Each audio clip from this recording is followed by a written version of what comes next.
Queridos irmãos, graça e paz, espero que todos estejam bem em nome de Jesus. E neste momento eu quero convidá-los a fazermos mais uma reflexão devocional. Desta vez estaremos lendo um texto no Evangelho segundo Lucas, capítulo de número 15, e faremos a leitura do versículo 11 até o versículo de número 24, onde a palavra do Senhor nos diz assim: Continuou, certo homem tinha 2 filhos. O mais moço deles disse ao pai: Pai, dá-me a parte dos bens que me cabe. E ele lhes repartiu os haveres. Passado não muitos dias, o filho mais moço, ajuntando tudo que era seu, partiu para a terra distante e lá dissipou todos os seus bens, vivendo dissolutamente. Depois de ter consumido tudo, sobreveio àquele país uma grande fome e ele começou a passar necessidade. Então ele foi e se agregou a um dos cidadãos daquela terra, e este o mandou para os seus campos a guardar porcos. Ali desejava ele fartar-se das alfarrobas que os porcos comiam, mas ninguém lhe dava nada. Então, caindo em si, disse: Quantos trabalhadores de meu pai têm pão com fartura e eu aqui morro de fome? Levantar-me-ei e irei ter com o meu pai e lhe direi: Pai, pequei contra o céu diante de ti.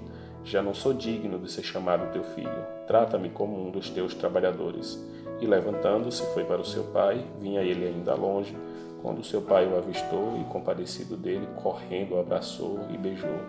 E o filho lhe disse: Pai, pequei contra o céu diante de ti. Já não sou digno de ser chamado teu filho.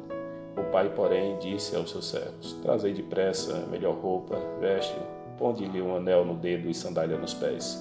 Trazei também e matai o novilho cevado, comamos e regozijemo-nos, porque este meu filho estava morto e reviveu, estava perdido e foi achado. E começaram a regozijar-se. Vamos orar, irmãos. Senhor Deus amado, Deus querido, nós estamos diante da Tua Palavra, Pai, e diante da Tua Palavra nós pedimos que o Senhor fale às nossas vidas aquilo que nós necessitamos ouvir. Que Teu Santo Espírito, ó Deus, nos capacite a compreendermos a Tua voz, a compreendermos a Tua Palavra, para a edificação das nossas vidas, ó Pai, e para a glória do Teu nome, em nome de Jesus.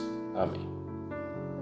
Queridos irmãos, nesses últimos dias, o Brasil e o mundo têm falado muito sobre a crise, da pandemia do coronavírus. Essa é a temática do momento. Em alguns momentos nós ouvimos palavras de ânimo, de esperança. Em outros momentos ouvimos muitas coisas ruins, que trazem aflição, que trazem dor, que trazem medo. Mas neste momento eu quero convidar os irmãos a mais uma palavra de esperança. E nesta palavra de esperança nós vamos refletir sobre o amor do Pai para com as nossas vidas. Inclusive, o tema que está sendo sugerido para a nossa reflexão agora, o tema que eu sugiro para a nossa reflexão é a parábola do Pai amoroso. Alguém pode dizer: pastor, não existe essa parábola do Pai amoroso. A parábola é a parábola do filho pródigo. Mas eu digo aos irmãos que, ao meu entender, esta parábola nunca deveria ter sido chamada de a parábola do filho pródigo, mas sim a parábola do Pai amoroso. Porque ela nos fala muito mais do amor de um pai do que do pecado de um filho. Este relato ele é tão belo, ele trata de maneira tão bela o amor do pai, que inclusive ele foi considerado há um tempo atrás como o melhor relato breve do mundo. Eu cheguei a esta conclusão, de que a parábola deve ser chamada de a parábola do Pai amoroso, depois de ler o livro A Volta do Filho Pródigo, de Henri Nouwen. Este livro é um livro inspirado em um belíssimo quadro de Rembrandt, que representa justamente o retorno desse filho pródigo. Pródigo a gente sabe que significa aquele que distribui, o esbanjador. Então esse quadro ele retrata isso de uma maneira muito bela, representando muito mais essa maneira amorosa, essa maneira carinhosa como o pai recebe aquele que um dia resolveu sair de casa levando aquilo que, segundo a tradição da época, ainda não lhe cabia. Irmãos, é interessante também a gente pontuar aqui que o filho na parábola representa aqueles que são chamados por Deus para viverem um relacionamento com Ele como filhos, né? E que por alguma situação ou ainda não chegaram, né, ao convívio, ao relacionamento do corpo de Cristo com a igreja, que estejam afastados, né? Mas é mais direcionada justamente a essas pessoas, né? Aqueles que foram chamados para esse relacionamento íntimo com Deus. E você que está nos ouvindo neste momento, né, pode ser este chamado, né? Deus, ele te chama para este relacionamento íntimo com Ele. E o Pai, nós vemos aqui que é justamente a representação de Deus, né? Está representando aqui aquele que chama, né? Então, temos aqui uma parábola que fala sobre um filho e um pai que representa aqueles que são chamados por Deus e o próprio Deus. Bom, a leitura mais atenta desse texto nos mostra justamente isso, né? Esse texto vai nos mostrar de maneira bem clara, bem objetiva, de que o destaque aqui é representar esse amor do Pai. Porém, antes de falar sobre este amor incondicional do Pai, sim, nós precisamos refletir sobre a decisão do filho, sobre as consequências da decisão do filho, né? E sobre a postura também que ele teve depois de arrependimento, de confissão, de pecado e de retorno para a casa do Pai. Então pensemos nesse primeiro momento sobre isso, sobre as atitudes do filho, suas consequências. E a primeira coisa que nós precisamos entender é que a decisão do filho foi uma decisão insensível e isso trouxe sérias consequências para a sua vida, né? Percebemos na narrativa uma cruel insensibilidade no pedido do filho menor, né? Esse filho pródigo. Ele disse ao pai que antecipasse para ele a parte que lhe cabia da sua herança. É interessante também observar que o pai não discutiu, prontamente ele atendeu o pedido do filho, pois ele entendia, ele sabia que o filho tinha que aprender com a vida, né? Que ele tinha que aprender com a sua decisão, qual deveria ser a postura dele de filho, ainda que essa maneira de aprender fosse a maneira mais difícil. O pai permitiu que ele fosse viver da maneira como ele escolheu. O filho, né, lógico, ao receber a parte da propriedade que seria sua em algum tempo, provavelmente ele transformou isso em dinheiro e foi para um país, para uma terra distante, e lá então ele gastou tudo aquilo que ele tinha, e quando ele já estava sem nada, veio um período de muita fome, de muita escassez naquela terra, e ele se agregou a um dos cidadãos daquela terra, e este colocou ele para cuidar de porcos, e a fome era tão grande que ele desejava comer a comida dos porcos. Nós sabemos que, segundo a lei, né, a lei dos judeus, a lei judaica, era maldito aquele que alimentava porcos. Então a condição daquele jovem era uma condição de maldição, era uma condição de extrema humilhação. Ele estava fazendo aquilo que nem um judeu se colocava à disposição para fazer. Quantas das vezes nós também não nos encontramos desta maneira? Tomamos decisões em nossas vidas que são decisões que nos colocam em estado de humilhação. São decisões que nos levam a vivermos uma vida de tristeza, de dor, de amargura, e nós ficamos nos sentindo como aquele jovem estava se sentindo. Eu estou aqui numa condição pior do que os servos do meu pai. Eu estou aqui em extremo sofrimento e não tenho o que fazer, não vejo luz no fim do túnel. Mas, no entanto, irmãos, nós também podemos pensar como aquele jovem pensou no segundo momento. Quando ele reflete, vê que a condição dele não era boa, que a condição dele era de extrema humilhação, de que até os trabalhadores do pai dele viviam de uma maneira melhor, né, os servos, ele resolve refletir sobre isso e se arrepender dos seus atos. Ele se arrepende e resolve retornar para a casa do pai, e na casa do pai chegar com uma postura de humildade e reconhecer que errou contra Deus e que errou contra o pai e pedir perdão por isso. Então, a segunda postura do jovem é uma postura de arrependimento. Ele reconheceu o seu erro e resolveu retornar para o lugar seguro, resolveu retornar para a casa do pai. Então, nesse segundo momento, irmãos, nós percebemos aqui que muitas pessoas até podem dizer que a atitude do filho foi uma atitude motivada por interesses. né? Porque ele estava numa situação ruim e agora resolve voltar para um lugar seguro. Mas não é isso que o texto nos apresenta. O que o texto nos diz é que verdadeiramente ele se arrependeu, porque ele chega como alguém que tem humildade, pede perdão, né? Se coloca não mais numa condição de filho, mas numa condição de servo, né? Para que o pai o trate como um dos seus servos. E isso é uma prova viva de que aquele jovem ele estava arrependido.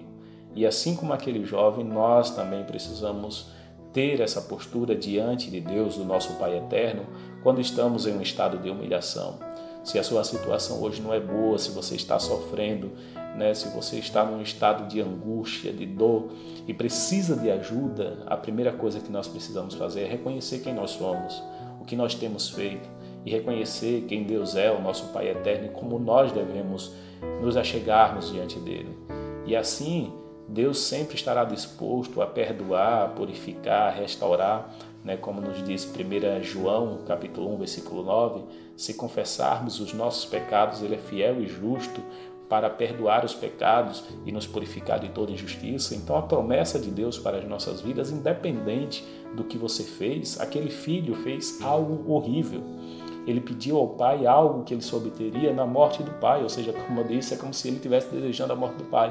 Mas na hora que ele se arrependeu, na hora que ele voltou para o pai o abraçou, o pai o amou de maneira incondicional. Então é isso que Deus ele faz com todos aqueles que se arrependem, com todos aqueles que confessam os seus pecados.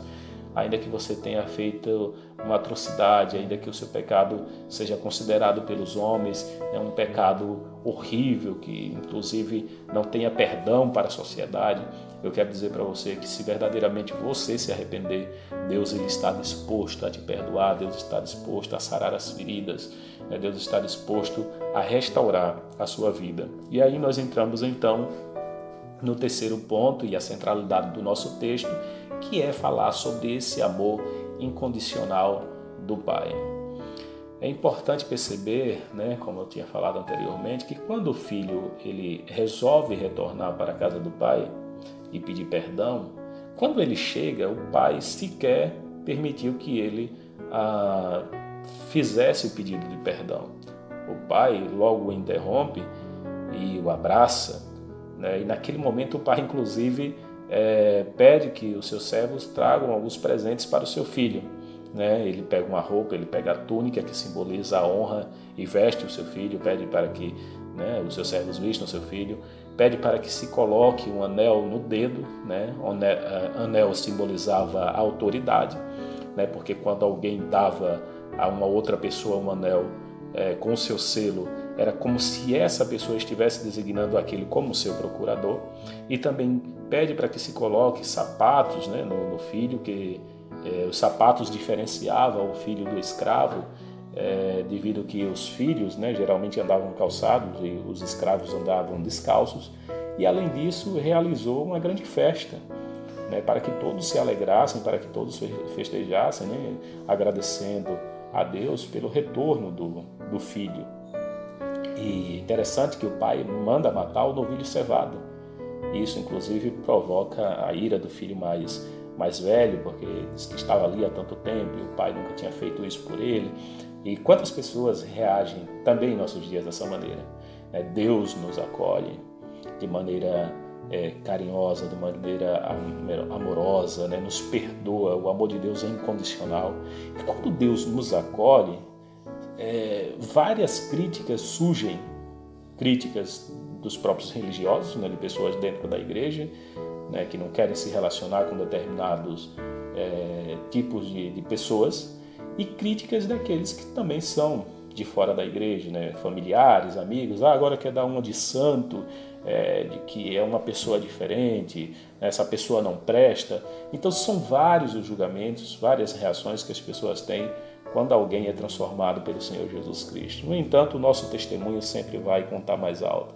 O que você precisa entender neste momento, né, e a reflexão que você precisa fazer, não é sobre como as pessoas vão lhe tratar, como as pessoas vão receber você, como seus parentes vão olhar para você, os seus amigos vão olhar para você, mas o que você precisa pensar neste momento é como Deus olha para você. e a maneira como Deus quer acolher você, né? Qual é a postura de Deus diante de alguém arrependido, por mais que ele tenha errado, por mais grande, humanamente falando, que pareça o seu erro, né? Como é que Deus nos trata quando nos arrependemos e chegamos diante dele? Deus nos trata dessa maneira. Deus nos recebe com amor incondicional, né? Deus, ele busca restaurar a nossa honra, a nossa dignidade, né? Deus busca restaurar a nossa autoridade como cidadão, como pai, como mãe, como filhos, né? Deus nos traz numa condição de filho e não de escravo. Deus nos chama para um relacionamento de pai e filho. E esse amor de Deus é um amor que ultrapassa toda e qualquer barreira. Se verdadeiramente houver arrependimento, se confessarmos os nossos pecados, como vimos anteriormente, lá em 1 João, o Senhor, ele nos perdoa, ele nos purifica, ele nos restaura de todo e qualquer pecado que tenhamos cometido. Irmãos, diante de tudo isso que nós acabamos de ver, nós vemos que fica muito claro que cada um de nós é amado por Deus e que Deus nunca desistiu nem desistirá dos seus. Deus nunca vai desistir daqueles que Ele chamou para viver um relacionamento íntimo com Ele. Deus nunca desistirá daqueles cujo o seu próprio Filho se entregou por Ele. Deus sempre estará disposto a fazer aquilo que for possível para que nós, aqueles que foram chamados em seu Filho amado Jesus Cristo, estejam em sua presença. Deus, ele está de braços abertos, assim como o Pai estava de braços abertos para o Filho pródigo. Deus, ele não está interessado em condenar o homem, mas Deus está interessado em salvar, em acolher. Logo, precisamos, enquanto filhos, irmãos, ter também a mesma postura que aquele filho pródigo teve no segundo momento da narrativa. É reconhecer que errou, é reconhecer que a nossa situação não é boa, que é dolorosa, né, e que nós não temos como mudar esse quadro sozinho, essa realidade sozinho, e nos arrependermos dos nossos erros e voltarmos para a casa do Pai. É hora de retornar para a casa do Pai. É hora de retornar para o abraço do Pai. É hora de retornar para o relacionamento com o Pai. Se você já foi membro de uma igreja cristã e está afastado, essa é a hora do retorno. Mas se você ainda não foi membro de nenhuma igreja cristã, mas, no entanto, tem sentido Deus falando ao seu coração, tem sentido Deus tocando na sua vida, o Espírito Santo falando ao seu coração, e você já entendeu o que precisa dele, mas por um motivo ou outro não encontra forças para estar na presença de Deus, eu quero dizer a você que Deus continua ainda com os braços abertos. Como eu falei, muitas pessoas talvez vão se colocar na posição de juiz, na posição do filho mais velho, reclamar, porque não quer você naquele local, não quer você na casa do Pai, não quer você na presença de Deus, mas Deus, ele vai estar sempre pronto a acolher você, a tratar você, a cuidar de você e da sua família, a cuidar de você em todos os aspectos. Deus está preocupado com a sua vida espiritual, quer salvar você no campo da eternidade, te levar para a eternidade, porque Cristo se entregou por você, o eterno, para que você pudesse entrar com Ele na eternidade. E Deus, ele está pronto a receber você e a cuidar de você e fazer de você agora filho, para desfrutar de todos os direitos de filho. Ainda que os outros não queiram dar direito a você de filho, mas Deus tem todos os direitos de filho reservado para você. Nesse tempo de dor, nesse tempo de angústia, de várias reflexões, eu peço que você reflita sobre isso. Eu peço que você reflita sobre o local onde você está e a condição onde você está. E que você também reflita sobre a posição de Deus, aonde Ele está, a maneira como Ele está olhando para você e o que Ele tem a oferecer para você. E a decisão, você tem que tomar. Você quer continuar no estado em que se encontra? Você acha que desta maneira está bom? Viver longe da casa do Pai é seguro? Você está se sentindo seguro neste momento, na situação em que você se encontra? Ou você não está se sentindo seguro? Se você não está se sentindo seguro, diga a você que tem um local seguro. E o local seguro é a presença de Deus. Na presença de Deus, você será mais que vitorioso.